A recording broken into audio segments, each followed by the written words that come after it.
Bienvenue au podcast Le Sac du Car. Mon nom est Didier Orméjus et cette semaine, je vais être accompagné, comme à l'habitude, par Marc-André Chaloux. En compagnie de Marc-André, on va faire un tour des actualités du côté de la NFL, étant donné qu'il y a les réunions annuelles, on vote sur de nouveaux règlements et il y a certaines rumeurs également qui circulent. Donc, on va jaser de tout ça. On va regarder vers l'avant, étant donné que le repêchage s'en vient à grands pas à la fin du mois d'avril. Et on va porter notre attention sur les meilleurs joueurs disponibles à la position de carrière, les meilleurs espoirs en vue du repêchage de la NFL. Marc-André va y aller de sa chronique habituelle en termes de fantasy football et on va également répondre aux questions que vous nous avez envoyées. Alors, cet épisode du podcast Le Sac du Car commence à l'instant.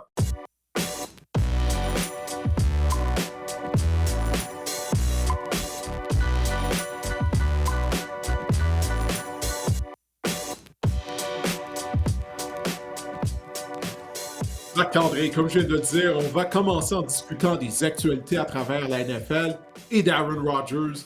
On n'avait pas parlé, je crois, d'Aaron Rodgers la semaine dernière, si je ne me trompe pas, en tout cas, je suis plus certain, mais on n'a pas le choix d'en parler tout le temps. Surtout, il y a une vidéo qui a fait surface d'Aaron Rodgers à l'entraînement au cours des derniers jours en compagnie de DK Metcalf.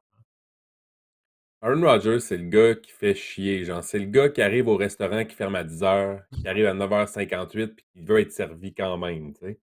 C'est ça, Aaron Rodgers, pour moi. Non, oui, il y a une vidéo qui circule qui lance le ballon avec des Metcalf. Ça me dit quoi? Ben, ça me dit que je pense qu'il se rapproche des Steelers. Didier, je pense qu'il se rapproche de Pittsburgh. J'ai entendu dire récemment Art Rooney qui a dit que on était quand même assez confiant. La porte n'était pas fermée. Aaron Rodgers pourrait venir à Pittsburgh.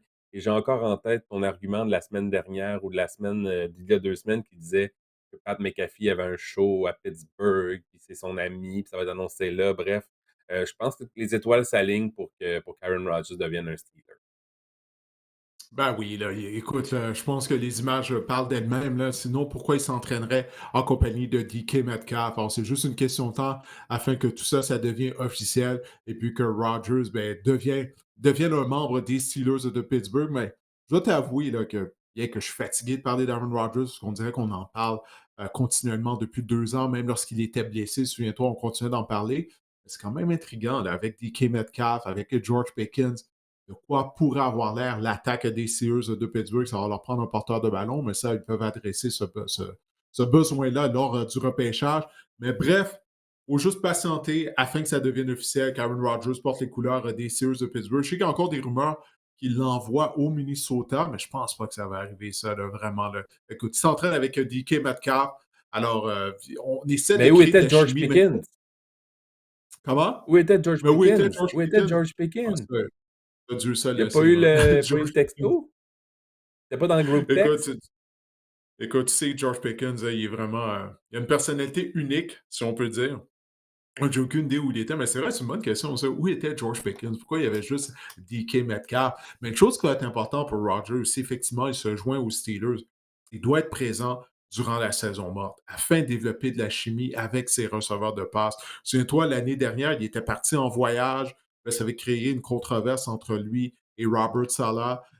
Puis même lors de ses dernières saisons avec les Packers de Green Bay, Rodgers, il chialait, puis le groupe de receveurs était jeune, mais lui, en tant que leader, il n'était même pas présent durant la saison morte, justement, afin de travailler avec ses receveurs de Mmh. passe, afin d'essayer de développer une chimie. Donc ça va être quelque chose qui va être très important. Je suis certain qu'il a dû avoir ce genre de conversation-là, des conversations à ce sujet-là avec Mike Tomlin et la direction des Steelers de Pittsburgh lorsqu'il a visité les installations des Steelers il y a 2 semaines. Ça va être primordial là, pour Aaron Rodgers à ce stade-ci de sa carrière. Puis s'il veut terminer justement sa carrière sur une bonne note, il doit être présent durant la saison morte. Laisse faire les voyages. Écoute, il est tout près de la retraite. Il va avoir amplement le temps de voyager à travers le monde. Là, pour le temps qu'il lui reste à jouer, il doit se concentrer sur la saison morte. Tout part de là. Si tu du succès au mois de septembre, au mois d'octobre, au mois de novembre, ça commence durant la saison morte avec des entraînements. C'est un bon point que tu apportes. Il démontre un peu plus de sérieux peut-être que lorsqu'il était avec les Jets de New York. Mais tu sais, Aaron Rodgers qui s'en va avec une équipe qui a une bonne défense, qui a un receveur qu'on dit élite, une bonne défense, celle des Jets, receveur élite Garrett Wilson, qui amène un receveur vétéran tente d'avoir une chimie ou qu'il y a une chimie avec Aaron Rodgers, à Davante Adams. Moi, je pense que que le fiasco, l'histoire pourrait se répéter. Le facteur X, l'impondérable, c'est Mike Tomlin. Je pense que Mike Tomlin, puis ça me surprend un peu, de voir qu'un gars comme Mike Tomlin prendrait Aaron Rodgers dans son équipe. Je sais pas, je trouve que c'est incompatible, tu trouves pas? Ben, il y a toujours eu un respect mutuel entre Rodgers et Tomlin, hein. Lorsque les Packers ont joué contre les Steelers, tu sais, on les voyait se donner l'accolade après les rencontres. Donc, il y a un respect mutuel. C'est une chose avec Aaron Rodgers. euh, Tu sais, on l'a vu, là, il avait critiqué, bon, ouvertement Robert Saleh. Également, là, j'oublie le nom de l'ancien entraîneur là, des Packers, qui était Mike McCarthy, oui, qui était avec les Cowboys l'année dernière. À la fin de ses jours de McCarthy à Green Bay, Rodgers chialait. Si Rodgers ne se respecte pas, ça va pas bien aller. Mais il respecte Mike Tomlin. Puis comment on peut pas respecter Mike Tomlin avec sa feuille de route, avec son caractère? Donc, je crois pas que ça va être un problème à ce niveau-là. Parce que c'est ça, pour Aaron Rodgers, il respectait pas Robert Saleh. Clairement, il trouvait pas qu'il était un bon entraîneur. Il respectait pas Mike McCarthy. Également, à la fin de son séjour à Green Bay. Mais s'il respecte Mike Tomlin, je pense que ce mariage-là peut fonctionner parce que les deux, ils ont besoin l'un de l'autre. Parce que, écoute, si l'ego d'Aaron Rodgers n'a pas rapetissé après les 2 saisons de misère qu'il a connues à New York, ça ne va jamais arriver. Puis Tomlin a besoin de carrière. Lui, il doit être fatigué. Là. La brochette de carrière qu'on a à Pittsburgh depuis la retraite de Ben Roethlisberger, il doit être tanné de ça. Lui, il doit souhaiter que ça va fonctionner, ce mariage-là. Selon moi, on a un meilleur état-major aussi du côté, des Steelers au deuxième étage, même voire au troisième étage. Donc je pense que ça aussi, on manquait vraiment de sérieux du côté des Jets à ce niveau-là. Ça part même du proprio au DG, au coach. Je pense que les Steelers, c'est beaucoup, beaucoup plus solide comme organigramme. Ouais, je vois ça comme toi, moi aussi, ouais. Maintenant, Didier, les propriétaires de la NFL ont voté aujourd'hui lors de la réunion, de la NFL, la réunion annuelle, en faveur d'un règlement qui fera en sorte que les 2 équipes auront une possession de ballon en prolongation. Moi, personnellement, je pense que c'est une bonne chose. Je pense qu'on en était là dans la NFL. On a basé évidemment ça, toutes les ligues ont emboîté le pas. La Ligue canadienne, ça fait longtemps que les équipes ont un droit de réplique, peu importe ce qui arrive. Même chose dans la NCAA. Toi, qu'est-ce que tu as pensé de cette nouvelle-là? Ah, je vois ça exactement comme toi, Marc-André. Là. Euh, Moi, j'ai jamais trouvé que ça faisait du sens que l'attaque d'une des deux équipes ne soit pas en mesure d'être en possession du ballon. Je sais qu'on avait changé le règlement il y a quelques années en En prolongation, si je me éliminatoire. souviens bien. Oui, c'est ça, en prolongation, ouais, en éliminatoire. Mais là, ça va être le cas également en saison régulière. On va avoir droit à un droit de réplique.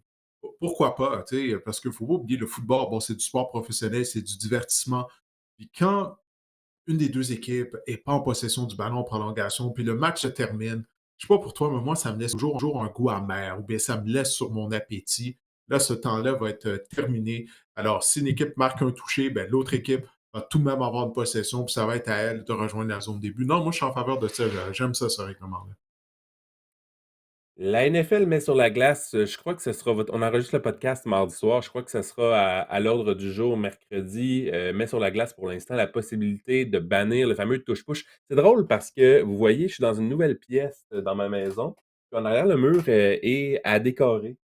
Puis peut-être que je pourrais mettre un cadre du touche-push là, en tant que partisan des Eagles, je dois avoir ça sur internet, tu sais, un cadre là, Ah oui, de la poussée certain, certain, fraternelle, ça doit j'aimerais ça. exister. J'aimerais ça peut-être, je suis en train d'y penser, je viens d'avoir le flash. Mais bon, bannir le touche-push, Didier, tu en penses quoi? Mais premièrement, ce sont les Packers de Green Bay, hein. Les Packers sont la première équipe. Ce sont eux qui ont soumis cette idée-là de bannir le touche-push. Écoute, on dit tout le temps que c'est une question de sécurité, mais est-ce que tu as déjà vu un joueur se blesser? En plus, un partisan des Eagles, là, comme tu viens de le dire. Là. Est-ce que tu as déjà vu un joueur se blesser pendant que les Non, Eagles utilisent le touche-push? Ça fait quoi, 3 ans non. qu'ils font ça? Ben, c'est Mmh. ça, moi non plus. Puis, j'écoutais les propos de Mike Tomlin, justement, lorsqu'il parlait aux journalistes, je crois que c'était hier. Parce que Tomlin est sur le comité de compétition de la NFL. Puis il disait, Mmh. il y a eu des situations de touche-push avec, pas du côté des Eagles, je pense, lors des 3 dernières années, seulement 170 fois. Mmh. Tu sais, pense-y, là, tous les jeux qu'il y a là, à travers la NFL, en une saison, en 2 saisons, en 3 saisons, seulement 170 fois.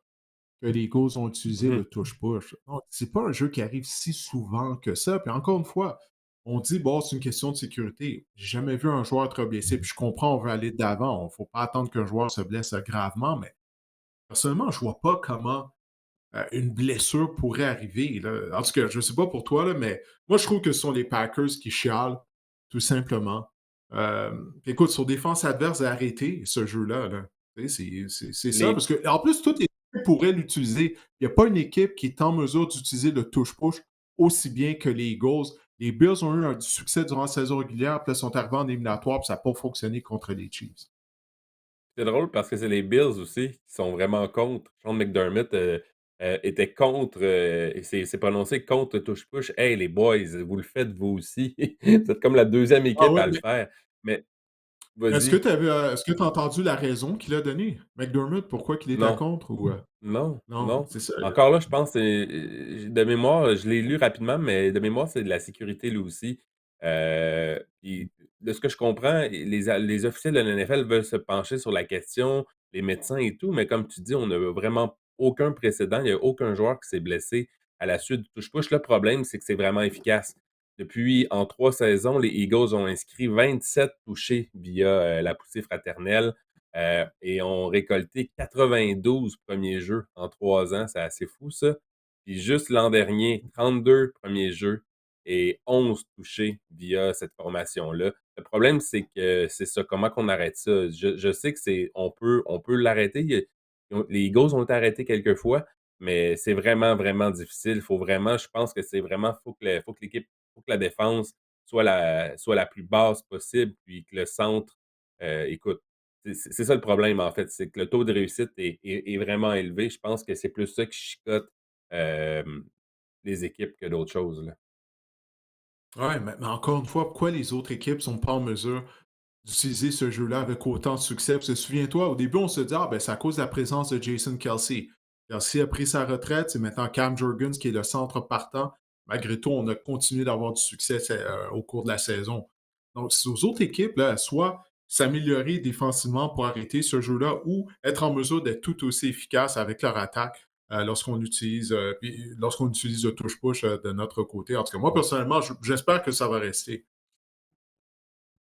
Ouais, c'est ça. Mais Sean McDermott, pour revenir à ce que je disais, There has always been an injury risk with that play, and I've expressed that opinion for the last couple of years, blablabla. Mais bref, ils font quand même les Bills. C'est quand même, étrange, Ouais, c'est ben, étrange. tu C'est étrange. ouais, ouais. Parce qu'il y a écoute, il y a des risques et blessures parce que c'est drôle, là. Là, ils mettent ça sur la glace, de bannir le touche-push, mais ils ont annoncé qu'ils allaient reculer, si je me souviens bien, le botté d'envoi, le nouveau botté d'envoi, là. Ils Mmh. vont reculer de 5 verges afin qu'on assiste à plus de retours. OK? Pour que le ballon atterrisse dans la Mmh. zone, là, dans la zone où on peut retourner. Tu vois, même de l'expliquer, là, c'est tout croche cette affaire-là, mais peu importe. Mais tout ça pour dire, c'est Ouais. ça. Donc, ça, c'est supposé être une question de sécurité des joueurs également. Fait que là, ça va faire en sorte qu'en théorie, il devrait avoir plus de retours de beauté d'envoi. Mais là, est-ce que Mmh. tu tiens à la sécurité des joueurs ou tu y tiens pas? C'est juste ça, là, j'ai de la misère de ce côté-là, du côté de la NFL. C'est un dossier à suivre. Les joueurs de la NFL aimeraient participer au tournoi olympique de flag football lors des Jeux olympiques de Los Angeles en 2028. T'en penses quoi, Didier? Ouais, c'est ce que Roger Goodell a dit lorsqu'il a rencontré les médias mardi. Puis ça fait déjà un certain bout de temps qu'on entend ça des joueurs qui disaient j'aimerais ça participer aux Olympiques. Parce que les joueurs de la NFL, écoute, ils voient les joueurs de la NBA, les joueurs de la Ligue nationale de hockey participer aux Olympiques. Ils se disent on aimerait ça, nous aussi, avoir cette opportunité-là. Puis pour les gens qui ne le savent pas, c'est que le flag football va être un sport olympique lors des Jeux de Los Angeles en 2028. Naturellement, les États-Unis vont mettre sur pied une équipe de flag football afin d'y participer. Un volet naturellement chez les hommes et chez les femmes. Mais c'est ça, donc il y a des joueurs qui aimeraient ça y participer.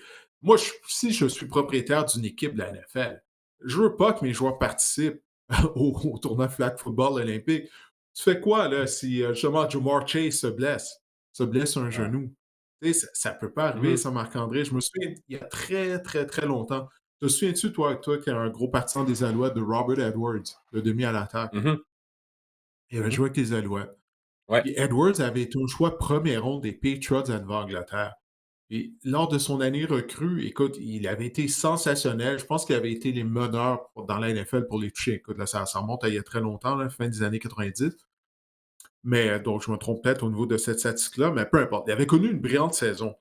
Puis, dans le cadre du Pro Bowl, il jouait au flag football sur la plage. Puis, il s'est blessé un genou. Puis, c'est ça qui a mis fin à sa carrière dans la NFL. Puis, c'est la raison pour laquelle il s'est retrouvé dans la Ligue canadienne par après.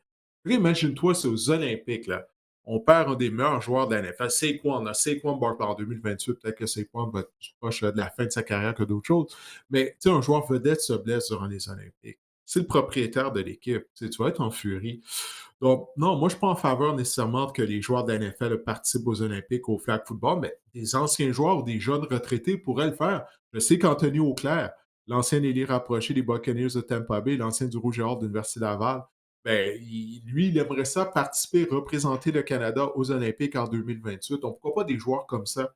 Moi, j'aurais aucun problème de les voir participer aux Olympiques, mais pas des joueurs qui jouent dans la NFL présentement. Toi, t'en penses quoi?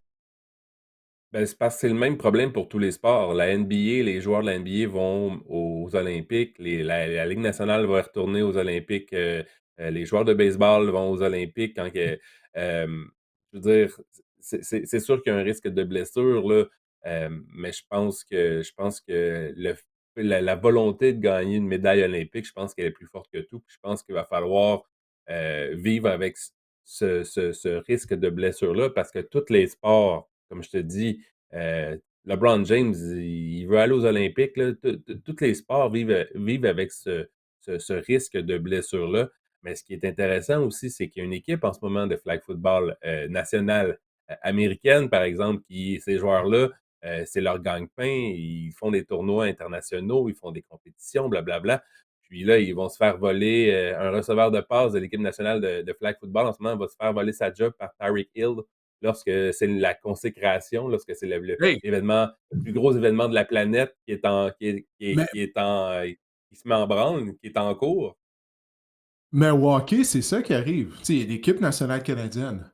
C'est l'équipe qui participe là, à la Coupe Spangler là, durant la période des fêtes à tous les ans, tout Mhm, ça. Puis les gars-là, ils se font tasser là, lorsque les Olympiques arrivent pour les joueurs de la Ligue mhm, nationale de hockey, là, lorsque la Ligue nationale envoie ses joueurs aux Olympiques. Donc, il y a un précédent dans mhm. d'autres sports pour ça. Donc, écoute, la NFL veut juste maximiser ses revenus.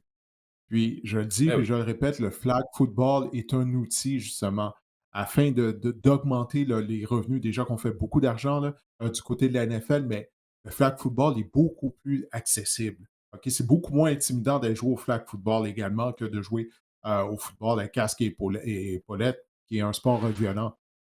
Ou même pour les parents qui ne veulent peut-être pas laisser leurs enfants jouer au football, ben là, au flag football, pourquoi pas? Puis c'est très inclusif parce qu'il y a des ligues de flag football féminines. Tu vas me dire qu'il y en a au Mhm. football, mais vraiment, le flag football chez les femmes est vraiment en développement. Là, c'est très populaire.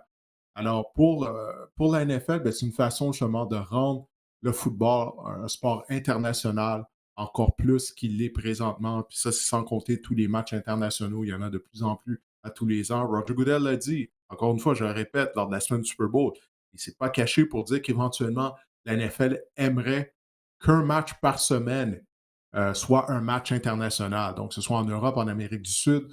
C'est rendu qu'on va même aller jouer en Australie dans 2 ans.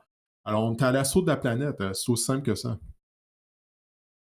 Et en parenthèse, en terminant, moi, ça fait longtemps que je pense que pour améliorer le spectacle du Pro Bowl, on devrait faire jouer l'équipe nationale de flag football américaine contre une équipe étoile de NFL. Paierais pour voir ça, moi, Ah, au Pro Bowl. Ça attirait l'attention. Je pense que les fans voudraient voir ça. Je pense que la NFL voudrait voir ça. Parce que c'est vrai, oui, c'est un jeu qui s'apparente tu sais, le football et le flag football, mais il y a quand même des petites subtilités. Je pense que les joueurs qui sont bons au flag football sont c'est des joueurs qui, visiblement, n'ont pas fait carrière dans la NFL et peut-être vice-versa. Bref, moi, du côté de si j'étais à la NFL, j'aimerais ça voir ça, surtout que j'ai oublié son nom, là, mais le corps arrière de l'équipe nationale américaine a vraiment sorti dans les médias lorsque la nouvelle avait été annoncée que la NFL voulait être du ah tournoi ouais, de flag il n'avait football. pas dit qu'il Il avait pensait être vraiment meilleur été que Patrick désaccord. Mahomes. Ouais, Il avait exact, pas dit ça même exact. ce gars-là. Enfin, Ouais, au moins, bon, il avait amené une nuance, il avait dit en termes de flag football, il disait qu'il était un meilleur carrière que Patrick Mahomes. En tout cas, ouais. ça Fait m'a que fait rire, moi, là. je mettrais Ouais, ça j'ai vu, là, en trame tu de peux fond, puis je installer ferais un Pro Bowl. OK, bah, c'est pas une mauvaise idée, c'est pas une mauvaise idée, mais je sais pas si tu as remarqué, mais tu as ton cadre, finalement, du touche-push Ah oui? Ah, derrière il toi. est genre Guillaume l'a mis de ah! façon virtuelle. Ouais, ouais, c'est là de façon virtuelle, là. C'est une couple de minutes que c'est là. Ah, puis en plus, c'est la victoire contre les Chiefs, en plus, au dernier Super Bowl, c'est bien gentil. Ben ouais, en plus, C'est regarde, vraiment juste pour très beau. toi, juste pour toi. C'est juste pour toi, Guillaume a Style fait ça. Renaissance, le cadre là, Louis XIV, bref. En fait, tu auras même Bon, on pas, passe à un autre sujet? tu auras même pas à décorer ton sous-sol. Guillaume va tout arranger ça de Ouais. façon virtuelle, là. Comme mon beau salon Bon, virtuel, là. le propriétaire des Browns, Jimmy Haslam, admet que la transaction de Sean Watson a été une erreur. Évidemment, Didier, qui qui trouve pas que cette transaction-là a été une erreur? En tout cas, des choses à rajouter Ben, là-dessus, à surtout que c'est part de que sa dire: faute. «Ben oui, ben oui, Non, ben mais c'est oui, ça. Ben, surtout que c'est de sa faute parce que c'est lui qui avait ouais, insisté pour que les Browns garantissent le contrat au complet de Deshaun Watson. Mais comme tu dis, c'est l'évidence même, mais pour moi, ça signifie que Deshaun Watson, on ne va plus le revoir là, à Cleveland. Pour moi, c'est terminé. Là. C'est ça que ça veut dire. Tu sais, pour que le propriétaire admettre publiquement que la transaction, ça a été une erreur monumentale. Là. Tous les choix au repêchage qu'on a donnés, là, tu sais, ça vient vraiment là, de reculer la concession des Browns. Regarde comment il a l'air fâché, Jimmy Hassan, là, sur les photos qu'on a. Tu comprends? Fait que c'est ça. Moi, j'ai l'impression que Sean Watson, c'est terminé. On ne va plus jamais le revoir à Cleveland, possiblement même avec une autre équipe de la NFL. Là. Je crois c'est à quel point il est rendu toxique. Là. Puis de toute façon, il est même plus bon sur le terrain là, depuis qu'il a quitté Houston. ouais». Il était si bon à Clemson, hein. C'est un talent À gaspillé quand Clemson, même. à Houston aussi. Ouais. Ah, Ouais. c'est dommage. Écoute, il était vraiment en carrière de concession. Là. Puis si je fais un lien avec notre prochain bloc, si on veut parler des Browns, est-ce que tu penses que justement cette déclaration-là, ça ouvre la porte à potentiellement, le qu'on va repêcher un corps arrière, lors du repêchage? Parce que là, on a transigé pour acquérir Kenny Pickett, puis on n'a pas grand-chose d'autre du côté des Browns. Hey, gagnant du Super Bowl, Kenny Pickett. Oublie pas ça. Là, il a Ouais, gagné avec ton équipe. Comme carrière réserviste, mais les c'est pas grave. Il sur va le avoir sa terrain bague en du Super plus, Bowl. sur le terrain, Ouais, lorsque le ouais, il a sifflet au joué dans le quatrième quart, match. c'est terminé. Oui. Exact. Exact. Il a mis le genou au sol. Jeu très important, la genuflexion. Mais c'est quoi ta question avant que je me mette à Mais je disais, déconner? si ça ouvrait la porte peut-être aux Browns à repêcher un corps arrière, tôt au repêchage Ouais, parce ouais, qu'on ouais. a pas grand-chose, hein. Ouais, je pense que la porte est toujours ouverte pour les Browns puis pour les Giants aussi. Même si les Giants, je sais, là, ils ont mis ce contrat à Russell Wilson et Jameis Winston, mais après réflexion, je me dis, regarde, Russell est fini, Jameis, c'est un carrière réserviste. Pourquoi, si tu aimes Shedeur Sanders, par exemple, pourquoi ne pas le repêcher? Si t'es les Giants de New Mmh. York en troisième position du repêchage, c'est la même chose pour les Browns de Cleveland aussi. Là. C'est vraiment pas la présence de Kenny Pickett qui va t'empêcher de repêcher un quart arrière. Donc non, je pense que la porte est encore ouverte. J'ai l'impression que ce soit à Mmh. Cleveland ou à New York pour repêcher un quart arrière. Ouais, Il y a le dossier Kirk Cousins aussi qu'on associe ouais, avec ben les oui, c'est Browns. ça, ouais. Ouais, ben, c'est Ben ça, maintenant on parle Cousins avec les Browns, ouais. Même ouais, j'entendais des rumeurs cette semaine, là, peut-être à Pittsburgh, tu sais, si jamais Aaron Rodgers, aboutit pas à Pittsburgh. Mais Kirk Cousins va se retrouver avec une équipe comme carrière partant, j'ai l'impression, ouais. moi aussi. Mais parlons maintenant de ces camps recrues en vue de la QV 2025, en vue du repêchage 2025 qui est relié à Green Bay dans quoi? Dans environ 3 semaines, un mois? Ça s'en vient vite et le premier joueur premièrement Didier, est-ce que Cam Ward, le corps arrière de l'Université de Miami, sera le premier joueur à entendre son nom lors du repêchage à Green Bay dans environ 3 semaines? Ah, j'ai l'impression que oui. J'ai l'impression que les Titans n'auront pas le choix. Là. Écoute, là, on a toujours Will Levis au sein de l'équipe. Ouais, Will Levis nous a prouvé là, qu'il n'a pas l'étoffe afin d'être un carrière partant, d'être un carrière numéro un. Et Cam Ward, il est talentueux, OK? Ça avait été l'année dernière, ça avait été disponible lors du repêchage l'année dernière, ben, il aurait été sélectionné en première ronde. C'est un joueur qui est talentueux. Il a un beau physique, un gros cabaret. On le voit ici sortir de la pochette afin d'acheter du temps pour ses receveurs de passe, malgré le fait qu'il n'est pas reconnu pour être un coureur nécessairement, mais il est capable d'improviser. Et ça, c'est une facette qui est très importante. Dans la NFL de nos jours, on voit que ce soit Lamar Jackson, Josh Allen, les carrières doivent être en mesure justement d'acheter du temps, d'improviser, mais surtout, qu'est-ce que j'aime de Ward, c'est qu'il est bon dans la pochette également, Marc-André. OK? Il a un bon bras, il a un bras puissant, en mesure de compléter des passes avec doigté et précision dans les zones profondes, dans les zones intermédiaires. Il a beaucoup aimé de la part de Cam Ward. Puis on dit de lui qu'il est très travaillant, qu'il est très studieux.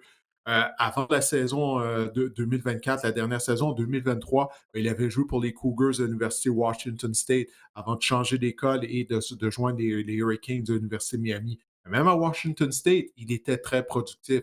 Donc, je sais que les systèmes étaient similaires à Washington State et à l'Université de Miami, mais n'empêche, il s'est greffé à une équipe et immédiatement, il a été le leader des Hurricanes. Il a été très productif.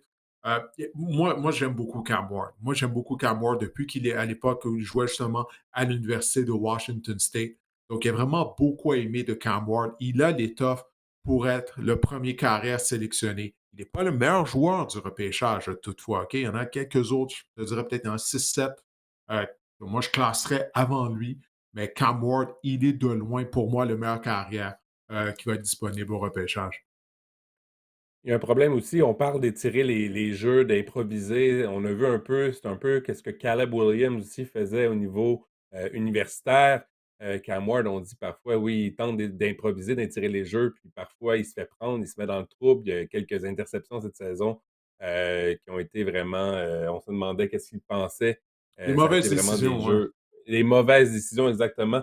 Est-ce que tu Ouais, non, il y a penses ça. que Non, on c'est a vrai, tu fais bien de le mentionner parce que c'est quelque chose qui va devoir améliorer, mais en même temps, tu sais, on disait la même chose de Patrick Mahomes. Quand Patrick Mahomes jouait à Texas Tech, il y a des gens qui le trouvaient beaucoup trop téméraire, mais avec du bon coaching de la mmh. part d'Andy Reid, puis le fait qu'il a été bien entouré à Kansas City. Puis en plus de ça, il a passé un an sans jouer. Hein. Ça, on l'oublie souvent, qu'Alex Smith était là. Mais il a été en mesure seulement d'enlever ses mauvaises habitudes de son système, si on peut dire. Là. La question de savoir maintenant, est-ce que Cam Ward peut faire ça? Parce que, comme tu l'as dit, par moment, il peut être un peu trop téméraire. Ça, tu te fais bien de le mentionner.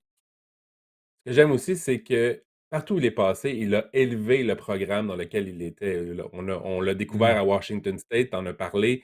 Il a quand même été productif avec dans un calibre, disons, avec des joueurs moins talentueux. Il est arrivé à Miami, le programme de l'Université de Miami, les Hurricanes, ça s'en allait nulle part depuis quelques saisons. On jouait à peine pour 500, on avait des fiches sous 500.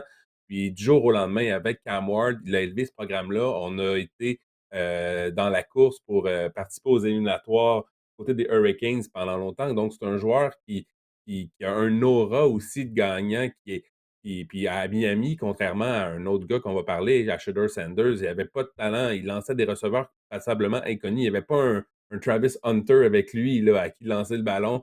Donc, vraiment, Cam Ward, c'est un quart que je trouve qui rend les autres meilleurs, qui élève le programme. C'est un véritable leader.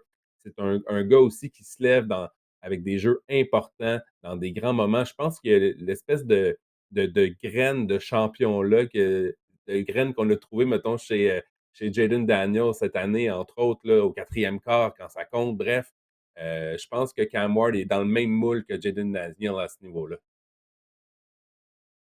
Ouais, mais là, oublie pas, Daniel, ça a été. On a assisté à la meilleure saison de carrière recrue de toute Mhm, l'histoire de la Ligue. Là.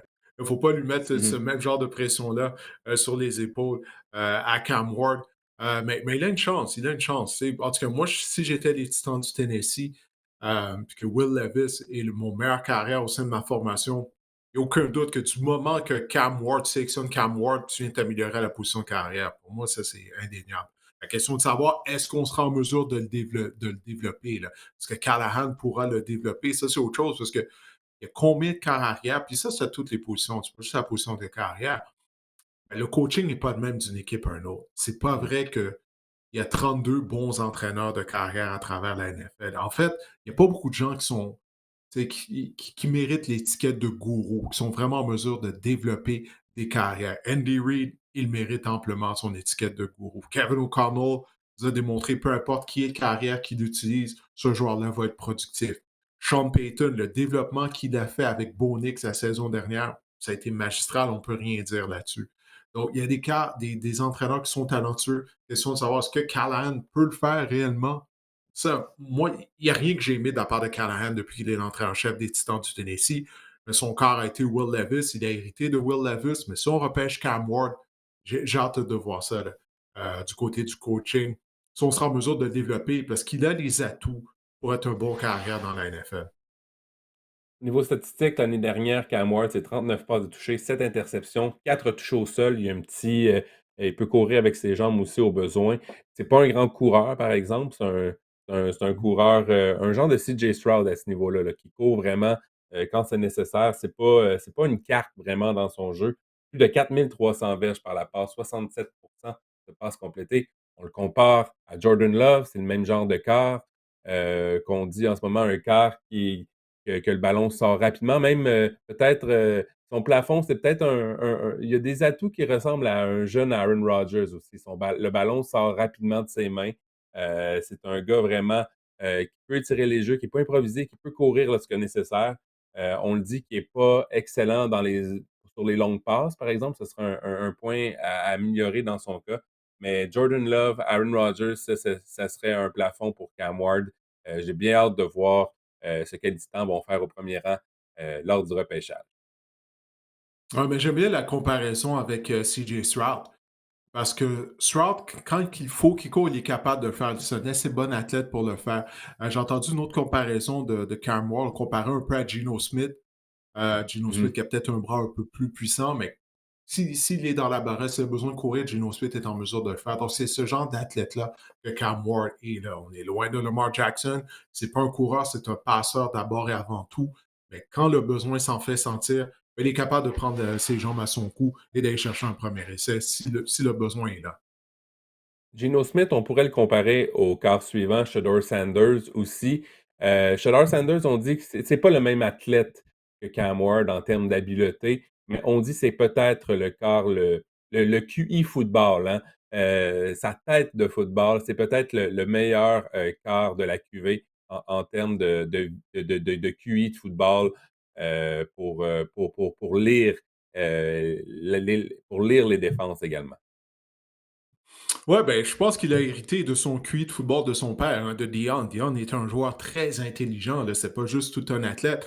Mais par contre, il n'a pas hérité de la vitesse de Dion, de Papa Sanders, Non. OK? Définitivement pas. Parce que Shedeur Sanders, il n'est pas un grand athlète, là. Ça, il faut s'enlever ça de sa tête, malgré le fait que son nom de famille est Sanders. Donc, c'est pas un quart qui va être en mesure, dans la NFL, d'acheter du temps. Toutefois, sa force, c'est quoi? Ben, tu viens d'en parler, son QI de football, OK? Il a hérité ça de son père, mais pas juste ça.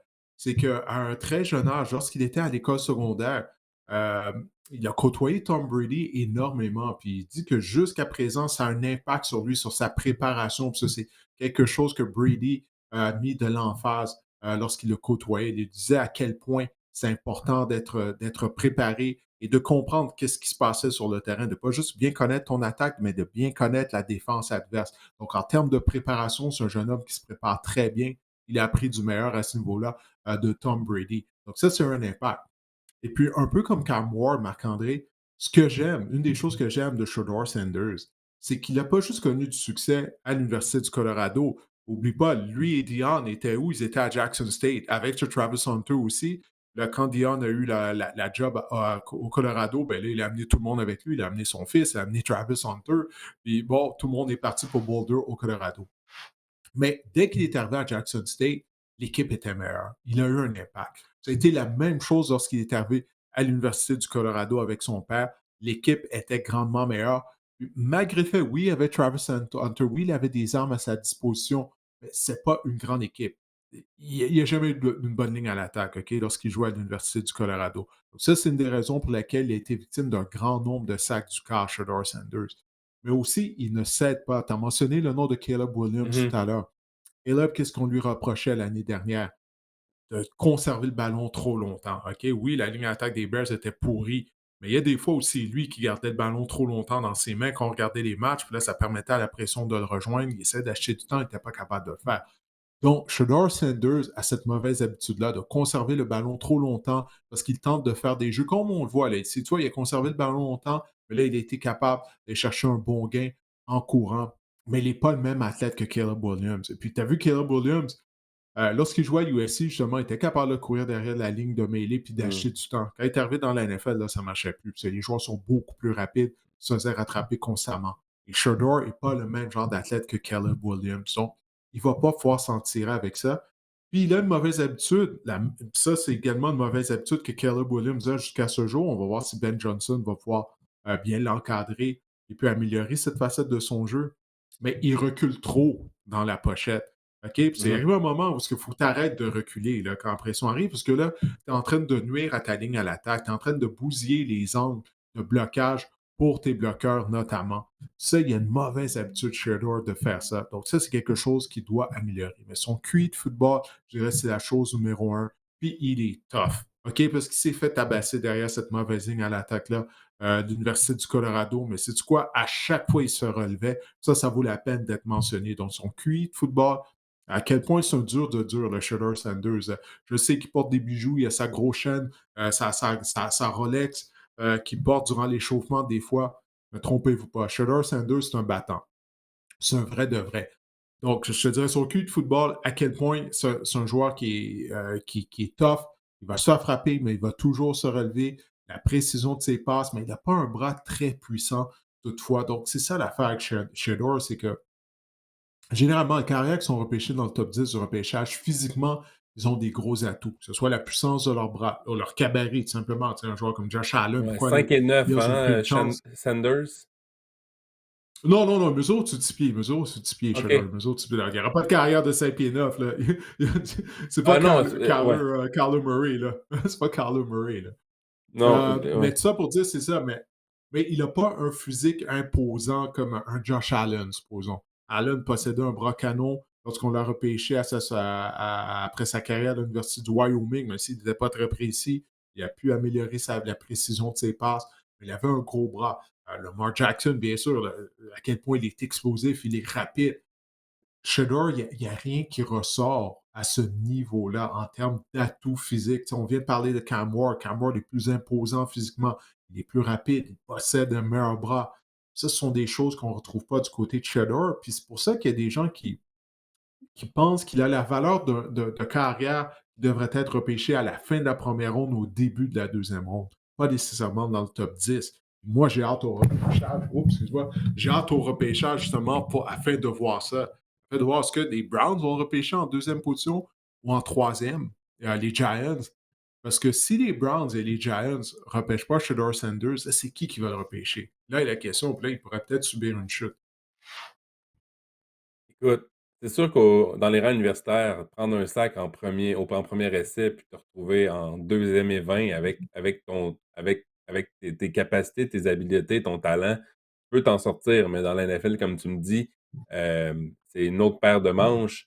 Mais il y a aussi des observateurs qui disent que Shedeur Sanders, on se questionne sur son potentiel au niveau de la NFL, son upside, comme on dit en anglais. Est-ce que justement, il y en a un potentiel? Est-ce qu'il n'a pas simplement plafonné au niveau universitaire? Parce que tu l'as dit, c'est un gars qui c'est un gars comme si le produit fini, c'était, il y en a qui se questionnent sur le fait que le produit fini, c'était ce qu'on a vu à l'Université du Colorado, qu'il ne peut pas s'améliorer Mhm. davantage. C'est un peu ça aussi la critique envers Shedeur Sanders.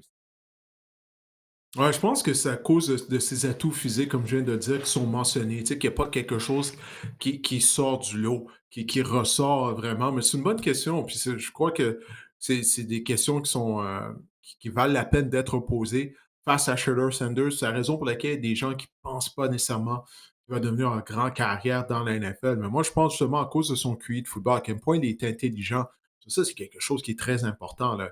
Tu sais, quand tu fais une liste là, des atouts que tu recherches chez un carrière, c'est un peu un bon cul de football, ton carrière n'a aucune chance. Mmh.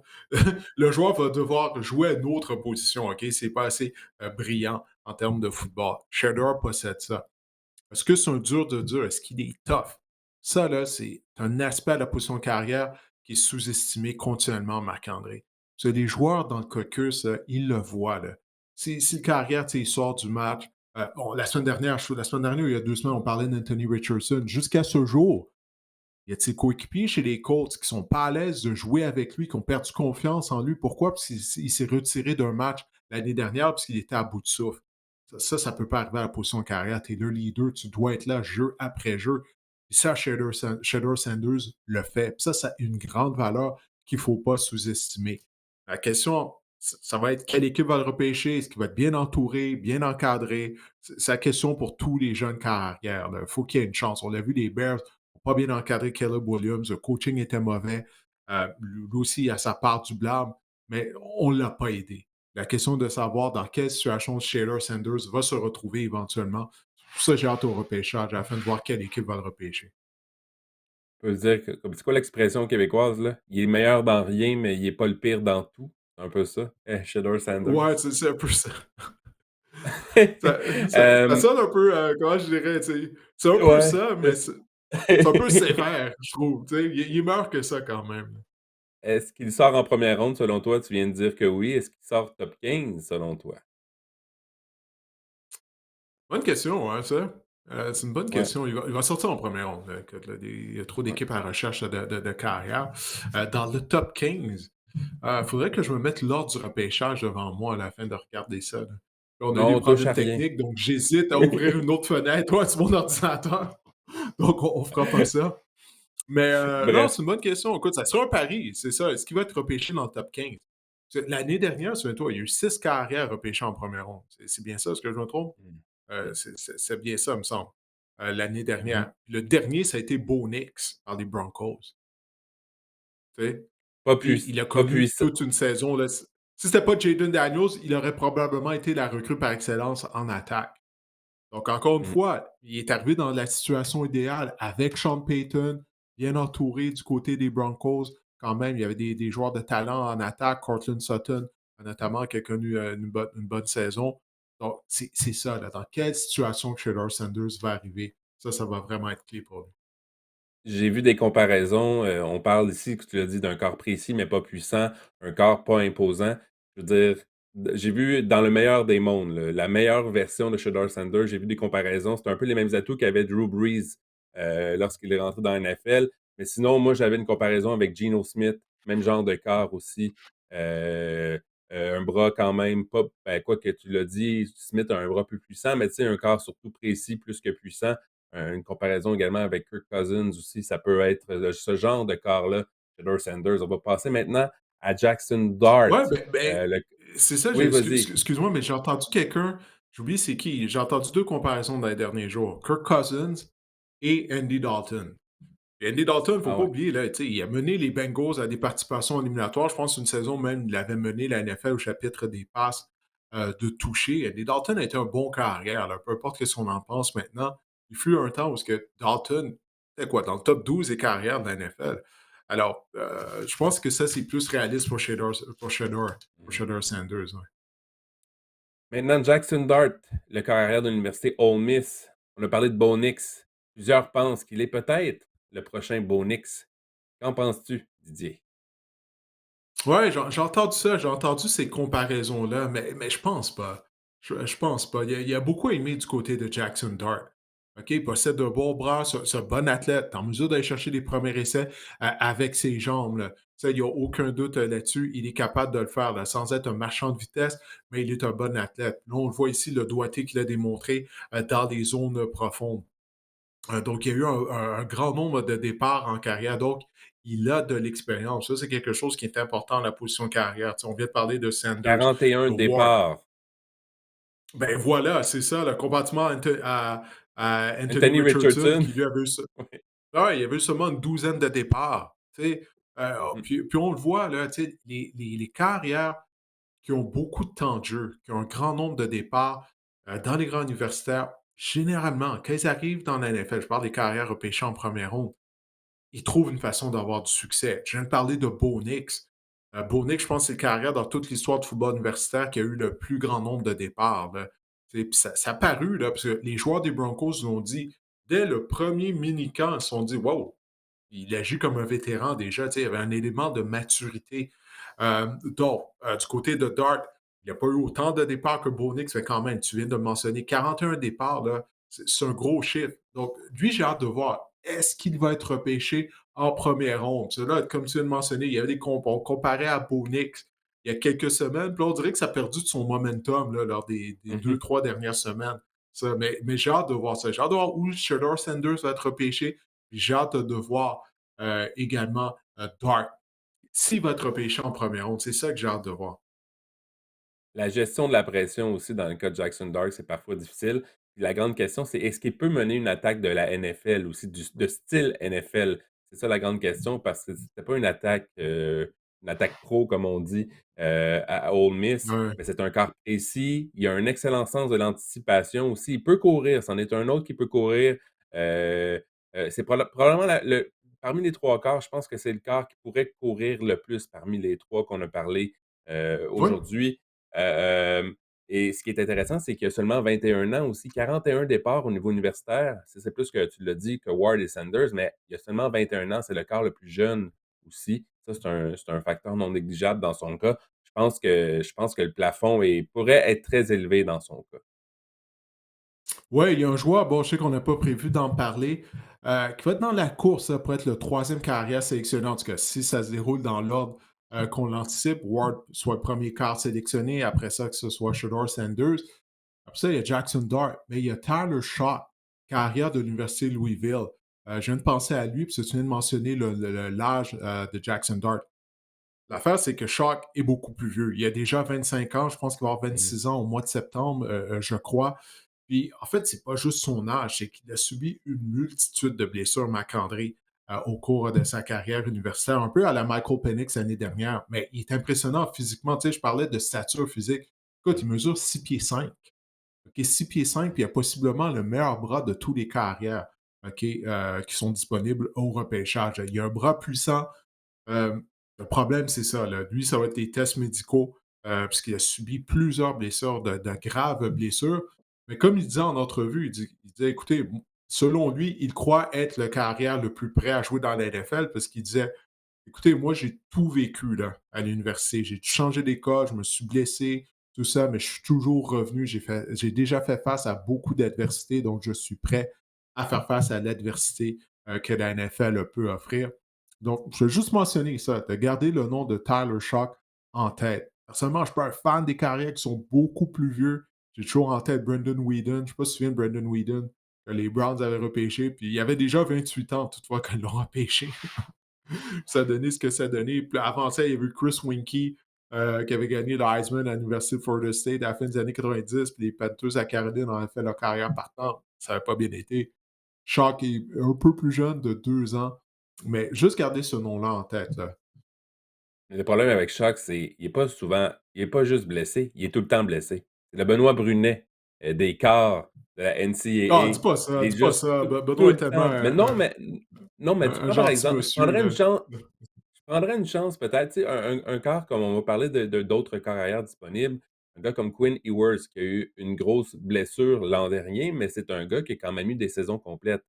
Shock a jamais joué vraiment de saison complète. Je pense que, tu sais, des fois, c'est un cas que tu dis que des fois, ton corps veut pas que tu joues au football. Je pense que, personnellement, ça serait un pari tellement risqué pour une équipe de choisir Choc dans des rondes, disons, dans des, lors de la deuxième ou la troisième journée. Là. Je ne sais pas on prévoit qu'il sort, mais écoute, c'est un pari très, très, très, très, très risqué selon moi. Je ne suis pas convaincu que le jeu en vaut la chandelle. Ah, ben, écoute, ça, c'est la question que les équipes vont devoir se poser. Tout d'abord, je crois que les équipes n'ont pas encore reçu le bilan médical des joueurs qui ont participé au combine, au camp d'évaluation. Parce que ça, c'est toujours la chose numéro un. À tous les ans, lors du repêchage, il y a des joueurs qui sont supposés être repêchés en première ronde. Puis là, le jeudi soir se termine. Là, tu es comme, hey, comment ça, ce gars-là est toujours disponible? Qu'est-ce qu'on apprend plus tard? Ah, ben, au niveau de ses tests médicaux, bon, ça a mal été, ou il est ennuyé par une blessure qui va nécessiter une intervention chirurgicale. Mais pour en revenir à Shaw, il y a des joueurs qui sont constamment blessés dans Pardon. les rangs universitaires, puis ils arrivent dans la NFL, Là, ils subissent pas de blessures. Là, tu as d'autres Mmh. joueurs qui ont pratiquement jamais été blessés dans les rangs universitaires, puis ils arrivent dans la NFL, puis sont incapables de rester en santé. Donc ça, on ne sait jamais, mais Shark est talentueux, ça, il n'y a aucun doute là-dessus. Pour conclure, sur Jackson Dart comme comparatif, comme comparaison, moi j'avais, on parle de Kenny Pickett, et on parle même, Ah dans la non, mais boîte à non, souvenirs, là, on parle de pas Kenny Pickett. Christian Ponder. J'ai lu Christian Ponder, Ouh! qui avait été un choix de première ronde, deuxième au Non, mais total, non. dans le même style. Ah Ouais, non, non. Ouais, par les Vikings du ouais, Minnesota qui a repêché Christian Ponder. Puis ouais, ça, je savais ouais, que c'est une ouais. erreur, là. Je sais que c'est facile à dire par après. Écoute, Jameis, je pense que c'est Jameis qui a remplacé Ponder à Florida State immédiatement après. Puis l'attaque était 100 fois meilleure avec Jameis Winston au poste de quart. C'est là je me suis dit: Mmh. «Ouf, Ponder, je suis pas sûr qu'il va être bon avec les Vikings», effectivement. Mais non, t'as pas une Jackson troisième Dart comparaison parce que les 2 que tu pour lui, là, c'est pas bon, là. Tu en train de jeter un sort sur Jackson Dart. Jackson Qui Dart, t'a dit crois-tu qu'il va Christian sortir en Ponder et première qui? ronde? Kenny Pickett. Mmh, Moins ouais, athlétique Pickett a été peut-être. un Kenny choix de Pickett? première ronde. Ouais. Comment? Qu'est-ce que ça dit, excuse-moi? Je dis je disais, peut-être moins athlétique, mais je voulais te demander si tu crois que Jackson Dart va sortir en première ronde? Je pense que oui. Fin de Et j'ai une première ronde. dernière Je vais dire fin de question première ronde. et j'ai une dernière question pour terminer ce bloc. Est-ce que ces 3 quarts-là, dans un repêchage où tu repêches seulement par le talent et non pas par les besoins, parce qu'on sait que les quarts, c'est souvent un besoin des équipes. Si c'est Mhm. un repêchage seulement en termes de talent, est-ce que ces joueurs-là, sont des choix de première ronde en 2025? Ah, c'est une bonne question. Comme je te disais tout à l'heure, Cam Ward, définitivement. Peu importe l'année, Cam Ward est un choix de première ronde à la position de carrière. Je vais dire Shedeur aussi. Shedeur aussi. Mais ce sont les deux. Après ça, quand Mmh. tu entres dans la discussion pour Jackson Dart, là, je pense que là, on étire la sauce un peu, là, de repêcher en première ronde. Mais je pense que les équipes sont tellement désespérées. Il y a une formation qui va tenter sa chance avec Dart. Puis écoute, peut-être que ça va fonctionner. Peut-être qu'il va Mmh. se retrouver dans une situation où il n'aura pas à jouer dès l'automne prochain. Peut-être qu'il va passer une saison sur le banc, puis justement, ça va lui permettre de se développer. Qui sait, là, on sait pas, là, ça pourrait arriver. C'est une équipe, justement, on n'arrête pas de mentionner le nom de Geno Smith depuis tout à l'heure, les Mmh. Raiders. Là, Geno Smith a quoi, 35 ans quand même? Bon, mais ça en prend un jeune carrière. Fait que lui, si tu repêches Dart, tu le gardes sur le banc derrière Geno Smith, il peut apprendre de bons vétérans, se développer. Ce ne serait pas la pire des choses. Comme tu l'as dit, il est âgé seulement de 21 ans en plus, donc il a le temps Mmh.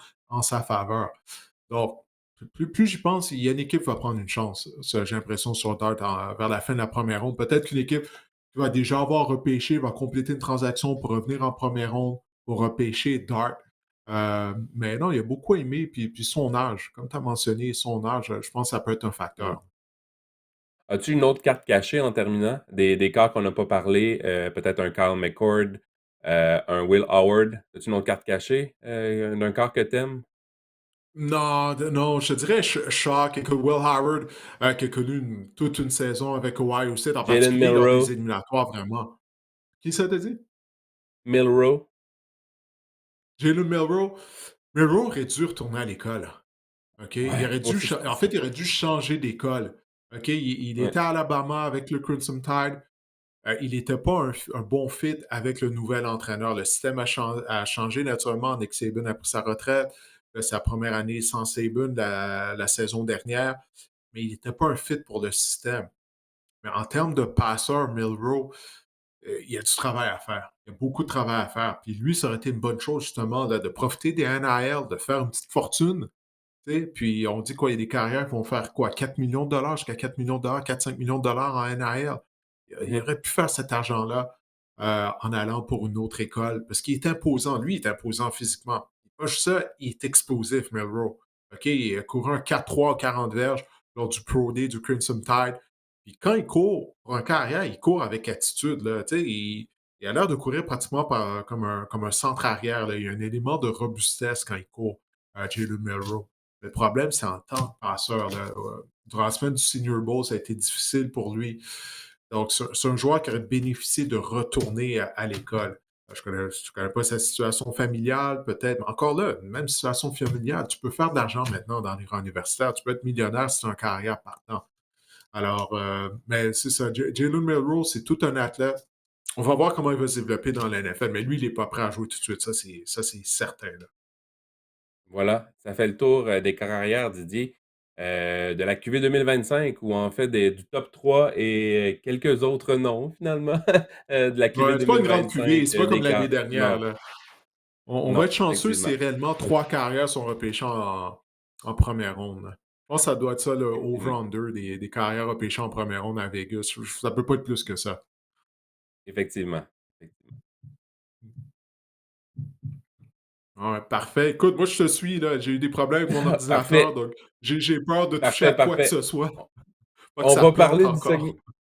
Je vais par parler je vais on est c'est maintenant rendu le temps de ma chronique fantasy, Didier, et cette semaine, je voulais vous Mmh. parler, des gagnants et des perdants, au niveau fantasy à la position de quart à la suite de la période des joueurs autonomes 2025 et je commence avec les gagnants, avec Caleb Williams, le quart des Bears de Chicago. Vraiment, du côté des Bears, on s'est mis au travail, on a amélioré la ligne à l'attaque, on a ajouté Joe Thuney, Jonah Jackson, on a ajouté également le centre Drew Dalman, de qui on dit que c'est potentiellement le meilleur centre qui était disponible sur le marché. Moi, je trouve que c'est de bon augure pour Caleb Williams en vue de la saison prochaine. L'année passée, on s'en souvient, il a subi 68 sacs du corps. Ça, c'est le troisième plus haut total de la NFL en une saison. C'est tout simplement exécrable. Et en plus, il en a esquivé 50 autres. Ça, c'est un sommet dans la NFL la saison dernière. Il a complété seulement 62,5 de ses passes, 20 passes de toucher, 6 interceptions pour la saison. Il a terminé comme carrière numéro 16 au niveau fantasy. Mais je pense qu'avec une meilleure ligne à l'attaque, il va compléter davantage de passes. Il va être meilleur. Il devient un corps qui pourrait éclore dans votre formation, un corps que vous allez pouvoir potentiellement aller repêcher à rabais dans vos poules fantasy. Oui, et le coaching, l'arrivée de Ben Johnson. Ça, c'est une chose. On a amélioré la ligne d'attaque. Si on fallait chercher un autre bloqueur lors du repêchage, ça ne serait pas une mauvaise Ouais. chose du côté des Bears de Chicago. Mais au moins, on a amélioré le centre de la ligne à l'attaque, là. Tu sais, les deux positions de garde et le centre. Mais là, ça va être le coaching, OK? Parce que Caleb Williams, il en a des mauvaises habitudes, là, OK? Il en a développé plusieurs à USC. Il jouait derrière une mauvaise ligne à l'attaque, puis on a vu tout ça là, l'année dernière. Tu sais, j'en viens d'en parler tout à l'heure quand on parlait des autres carrières. Conserve le ballon trop longtemps, recule beaucoup trop dans la pochette. Ça, sous coaching, si Ben Johnson est réellement un gourou des carrières, là, on va vraiment voir si c'est vrai que c'est un gourou des carrières. Si Ben Johnson peut le coacher, peut enlever, l'aider à se débarrasser de ses mauvaises habitudes, l'avenir va être prometteur pour Caleb Williams. Justin Fields, maintenant le quart des Jets de New York. Didier, tu le sais, je suis fan de Justin Fields, le quart fantasy. C'est bien important. Je suis fan de Oui. Justin Fields, le quart fantasy football. Les Jets, il a signé un contrat de 2 ans, 40 millions, donc 30 garanties. Ce que ça me dit, moi, c'est que l'année prochaine, il aura Avec du les sourire à rênes pleines dents, de, là, en plus. oui, il aura les rênes de l'attaque des Jets la saison prochaine. L'année passée, durant ses 6 départs avec les Steelers, il a été le quart arrière numéro 7 au total, au cours de ces départs-là. 4 de ces 6 départs, il a obtenu au moins 19 points fantasy, moyenne de 24 points fantasy à ses 4 derniers départs l'année dernière. Puis on s'en souvient, avec les Bears, c'est plus de 20 points fantasy en moyenne en 2022-2023. Ce que j'essaie de vous dire, c'est que Justin Fields pourrait assez retrouver sa place, ses lettres de noblesse et sa place dans le top 10 à la position de carrière à cause, évidemment, du jeu au sol de ses jambes. Euh, Justin Fields, pour moi, c'est l'exemple ultime de la vraie NFL et du fantasy football. Comme quoi, c'est deux choses qui sont bien distinctes. Dans la NFL, c'est un corps très ordinaire, voire médiocre par moment. Mais au niveau fantasy, il est tellement payant lorsqu'il est un corps partant. Alors, Justin Fields, c'est vraiment un corps. Je suis vraiment confiant que je vais potentiellement repêcher. Je le vois sortir peut-être dans les 15-20, ça va être assez gratuit, là, un billet de loterie en fin de repêchage dans vos poules à 12 formations. Mais je pense que le potentiel est là, Justin Fields. Il a toujours été là, en fait. Écoute, on le veut être productif en termes de fantasy football, il n'y a pas de doute là-dessus. Puis moi, je crois vraiment que du côté d'Aaron Glenn, l'entraîneur-chef, il va vouloir miser sur une équipe robuste, puis qu'on va courir avec le ballon. Donc ça va limiter potentiellement les chances d'erreur de Justin Fields. Mais la seule question, c'est qu'il va jouer pour les Jets, OK? Nomme-moi un carrière qui a relancé sa carrière en jouant pour les Jets. Il y en a pas. J'en Il j'en y en a pas. OK, je pense qu'il faut que tu remontes à Vinny Testaverde, à la fin des années 90, OK? Avec Bill Parcells comme entraîneur-chef pour en trouver un. Mis à part de ça, il y en a pas. D'habitude, les carrières, tu deviens meilleur une fois qu'ils quittent l'organisation des mmh. Jets, OK? Comme Sam Darnold. Mais sérieusement, blague à part, parce que j'ai hâte de voir ça, mais il y a un potentiel. Il n'y a aucun doute là-dessus, il y a un potentiel en termes de fantasy. Joe Burrow maintenant, les Bengals de Cincinnati, la saison 2024, ça a été exceptionnel pour lui. 43 passes de toucher, 4 918 verges par la passe. Le point que je veux apporter, c'est que tout le monde est de retour en attaque. Jamar Chase, T. Higgins, ce sera le encore qu'on dit en anglais. Là. Ce sera le rappel de la présentation en attaque du côté des Bengals. Et la défense, toujours aussi médiocre. C'est ça qu'on cherche au niveau fantasy. Ouais. On va gagner des matchs 56-54 du côté des Bengals. C'est ça qu'on veut voir, des matchs à haut pointage. L'année passée, Joe Burrow en a profité, puis je pense que ça va être la même chose en 2025. Il est le quart numéro 5 en ce moment dans les classements fantasy à la position de quart arrière. Derrière, Josh Allen, Lamar Jackson, Jaden Daniels et Jalen Hurts. Personnellement, je pense que je le place devant Jalen Hurts en ce moment. Joe Burrow, les trois autres, ça sera difficile quand même à expliquer. Même mais personnellement, Jaden Daniels, je trouve que c'est élevé aussi. Peut-être que Joe Burrow pourrait intégrer un top 3 au courant de l'été. Ça reste à voir. Mais je suis vraiment emballé par la perspective de Joe Burrow en vue de la saison prochaine. Ah, il va falloir qu'ils en marquent des points, hein? Il va falloir qu'ils Ouais. ils en marquent des points, des Bengals. Mm. Parce que, écoute, il reste juste le repêchage, si tu veux t'améliorer. OK? Le Mhm. repêchage ou compléter les transactions, mais tu ne vas pas repêcher 11 joueurs partants là, en défense du côté des Bengals. C'est pratiquement ça qu'on a besoin, ou à peu près. Là. Mm. Fait que, non, Mhm. ils vont être mauvais en défense. Ils vont être mauvais. Côté des perdants, maintenant, j'aimerais commencer par CJ Stroud, la fameuse expression Houston, on a un problème. Mais j'aimerais ça savoir ce qui se passe avec la ligne à l'attaque. J'aimerais ça, Hmm. pardonnez-moi. Pardon. J'aimerais ça savoir ce qui se passe avec la ligne à l'attaque parce que vraiment, elle était déjà exécrable la saison dernière et on dirait elle sera encore pire en 2025 avec les départs de Laramie Tunsil et Kenyon Green. On a acquis récemment Laken Tomlinson et Ed Ingram, mais sur 161 joueurs de ligne offensive qui ont joué 500 jours en 2024, ben, Tomlinson se classe au 100e rang et Ingram au 150e rang pour la pression allouée sur le corps. Donc, c'est pas Seigneur. vraiment des grands. Ouais, j'ai vraiment un chat dans la gorge et j'ai plus d'eau. Mais c'est vraiment pas un grand joueur, donc j'ai bien hâte de voir la suite des choses. On a acquis évidemment Christian Kirk à la position de receveur pour tenter d'aider CJ Stroud, mais on a l'air de vraiment de jouer à Madden du côté des Texans, plus qu'améliorer nos faiblesses. Donc, ça n'augure rien de bon pour CJ Stroud. Oui, je vais parler un peu de la question que tu puisses le retrouver. En fait, te débarrasser du chat que tu as dans la gorge, oui. Hey, ça Ouais, va pas ouais, bien. non, mais je suis Je d'accord avec toi. Non, je suis d'accord avec toi. Alors, reprends ton souffle, reprends ton souffle.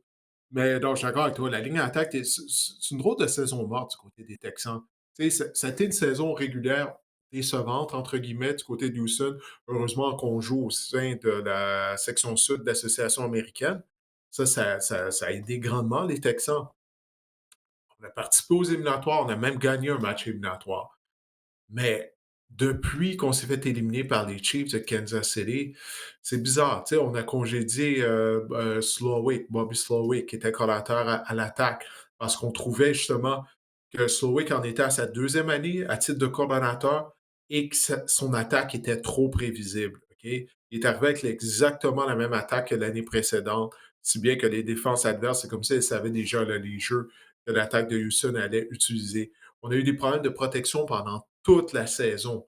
On s'est débarrassé de Laramie Tunsil. Comme tu viens de mentionner, les joueurs qu'on a amenés sont loin d'être des grands joueurs. J'ai hâte de voir ça. Je pense que c'est une équipe qui n'aura pas le choix, là, justement, de repêcher des joueurs de ligne à l'attaque du côté de Houston.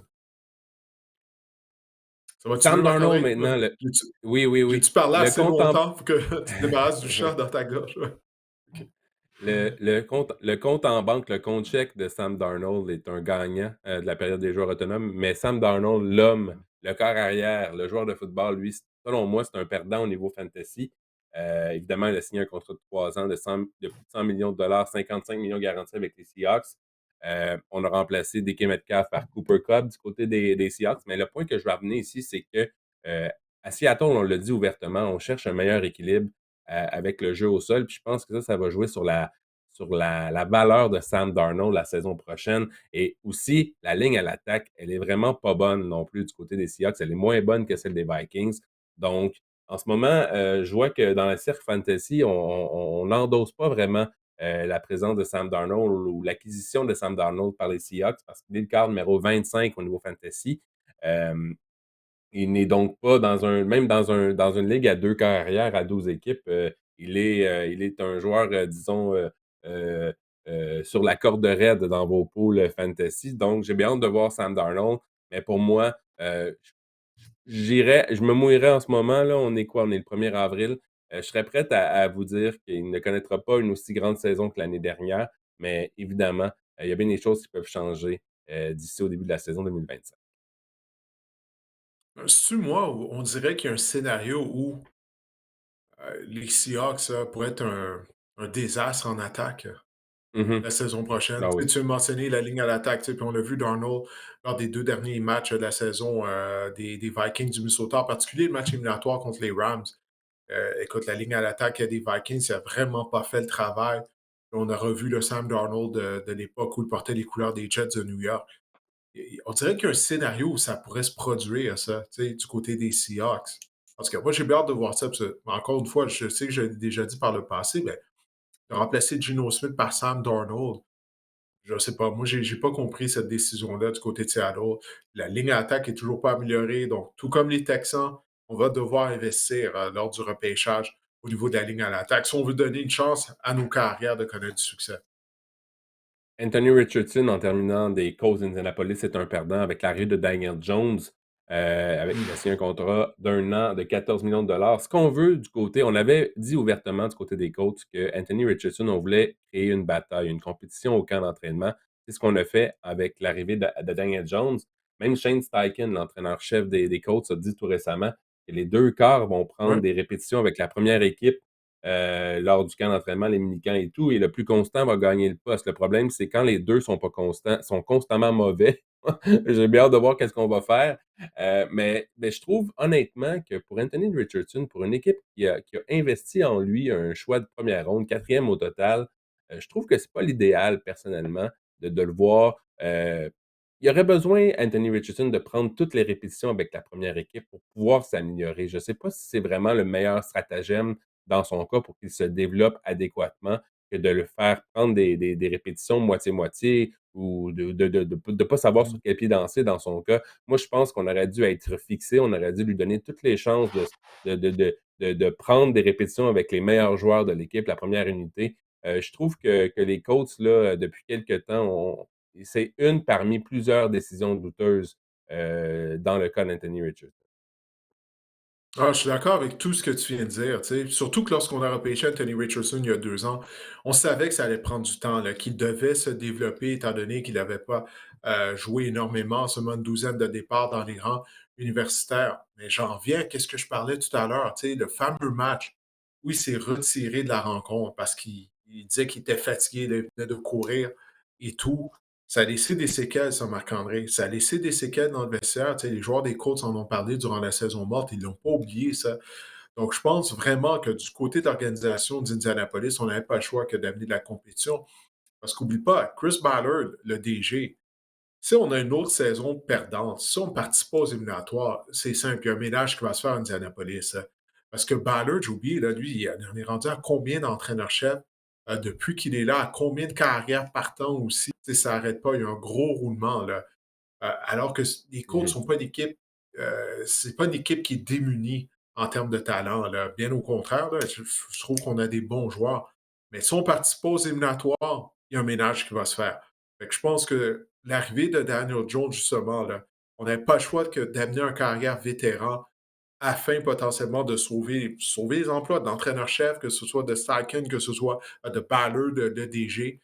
Je pense que c'est ça qu'on tente de faire parce que Richardson a non seulement perdu la confiance de ses coéquipiers, mais je pense qu'il a perdu la confiance des entraîneurs des Mhm. Colts en se retirant de ce fameux match-là. Je te dis, ça a laissé des séquelles jusqu'à ce jour, ça. Et son éthique Non, je de suis d'accord. travail, ça, c'est une autre chose. Je ne sais pas si il y avait des articles qui ont été écrits durant l'hiver, puis on questionnait son éthique de travail aussi, là. Tu sais, ouvertement par des joueurs des Colts. Il y a beaucoup de choses là, qui se passent avec Anthony Mmh. Richardson. C'est la raison pour laquelle Daniel Jones est là, mais je suis d'accord avec toi. Il aurait besoin des répétitions lors des entraînements, mais il n'a pas démontré qu'on pouvait lui donner les clés de la concession et qu'on pouvait lui faire confiance. Il y a un manque de maturité de son côté. De l'autre côté, est-ce que Daniel Jones va t'amener plus loin ou à la terre promise? Je pense pas non plus. Probablement pas. Non, non, Probablement pas. non. Fait qu'il y a un Ça ménage, peu importe, il y a un ménage à ouais, Indianapolis au mois de janvier ouais. prochain. Ça fait le tour de ma chronique fantasy pour cette semaine, Didier. Passons maintenant à la minute des fans et on a une question de notre, fan numéro un, Régis, sur les Alouettes. On l'écoute à l'instant. Donc, bonjour à toute l'équipe du Sac du Cœur. Ma question cette semaine concerne l'unicité là, dans le vestiaire des Alouettes de Montréal. Bon, j'ai peut-être hâte un peu que la saison commence, mais j'écoutais le camp, les reportages sur le camp de Geoffrey Quentin-Arcou, et puis j'étais surpris de voir le nombre de joueurs là, et puis même Davis Alexander qui débarque d'Arizona directement pour Lévis. Tu sais, j'étais surpris de voir ça, puis les gars avaient l'air d'avoir beaucoup de fun. Est-ce que lors d'événements comme ça, on peut comprendre via cette énergie-là, puis le nombre de participations, que les gars se tiennent vraiment, qu'ils ont hâte de jouer ensemble? Et puis, est-ce que ça peut, on peut comprendre que ça va avoir un transfert sur le terrain là, avec des belles performances? Donc, en tout cas, c'est une question un peu de gars en attente de la saison des Alouettes. Merci. Merci Régis. J'imagine que ça fait pas de mal, Didier. Non, c'est certain. Un gros merci à Régis qui nous envoie tout le temps des questions pertinentes. Non, mais ça, c'est quelque chose. Du côté des Alouettes, je te dirais quoi, les 3-4 dernières saisons, dans le vestiaire, tu sais, c'est une équipe qui est très unie. Les joueurs s'entendent bien entre eux. Il y a vraiment un bel esprit d'équipe du côté des Alouettes là, depuis 3-4 saisons, je te dirais. Depuis l'arrivée de Danny Machocha, ça a commencé lors de la saison précédente, lorsque les Alouettes avaient été en mesure là, de mettre fin à leur disette euh, en éliminatoire. Euh, mais c'est ça, il y a vraiment un bel esprit d'équipe qui règne autour de cette équipe-là. Puis je pense que ça part du leadership de Jason Maas. Premièrement, ça a été une très belle initiative de Jeffrey Quentin-Arcou, de mettre sur pied ce camp d'entraînement-là. Il nous en avait parlé au podcast lorsqu'on l'avait reçu. Il avait dit, dès qu'il avait été repêché par les Alouettes, qu'il aimerait avoir un camp de football. Ben voilà qu'il a eu la première édition de son camp de football pour les jeunes. Alors, félicitations à Jeffrey pour ça. Mais ça en dit beaucoup, vraiment. C'est une belle observation de la part de Régis. Le fait que Davis Alexander est venu afin d'être présent au camp de Quentin Arcou, sans dit long. Ça démontre qu'est-ce que les joueurs nous ont dit tout au long de la dernière saison, à quel point ils apprécient Davis Alexander. C'est pas qu'on n'appréciait pas Cody Fajardo, on l'apprécie également, mais je crois qu'il y a une plus grande connexion, je te dirais, entre Alexander et les joueurs de l'équipe. Peut-être en raison de son âge. Il ne faut pas oublier que Fajardo était plus vieux aussi. Donc, lui, il a le même âge qu'une grande majorité des joueurs des Alouettes. Je parle bien sûr de Davis Alexander. Mais c'est ce genre de geste-là qui fait en sorte qu'il est très apprécié dans le vestiaire des Alouettes. Alors, ouais, écoute, le camp d'entraînement des Alouettes, ça s'en vient. Là. C'est quoi, d'environ 5 semaines déjà, là, mine de rien. Les camps des équipes de la Ligue canadienne vont avoir lieu. Le repêchage de la NFL s'en vient, le repêchage de la Ligue canadienne. Alors, ouais, le compte à rebours est commencé sur la saison morte. Et on termine avec 2 questions de Winner B qui étaient sur YouTube. Il y en a une sur Trey Lance. La première, je viens de lire sur le site de RDS que Trey Lance était sur la liste de négociation des Rough Riders de la Saskatchewan. Pourrait-on m'éclairer sur le fonctionnement de la liste de négociation dans la LCF? On peut mettre, Didier, n'importe qui ou presque sur cette liste-là, hein? Ben, c'est pas mal ça. C'est pas mal Ouais. ça. Il faut un temps, parce que ça fait juste quelques années que la liste de négociation des équipes est rendue publique. Parce qu'avant, c'était pas rendu public. Là, ce sont des journalistes bon, qui couvrent les activités quotidiennes de la Ligue canadienne, qui n'arrêtaient pas de chialer à tous les ans, qui disent il faudrait rendre ça public, comme si ça allait créer un buzz pour la Ligue canadienne. Regarde, c'est rendu public maintenant, puis bon, ça n'en crée pas de buzz depuis quelques années déjà. Mais comme tu dis, tu sais, bon, c'est les équipes, tu sais, ils jugent que tel joueur, bon, Trey Lance à l'occurrence, pourrait éventuellement peut-être se trouver sans emploi dans la NFL. Alors, on prend de l'avance, on le met, on l'ajoute à notre liste de négociations. Mais de qu'est-ce que j'ai vu de Trey Lance, que ce soit dans la NFL ou dans la Ligue canadienne, ça ne fonctionnera pas pour lui.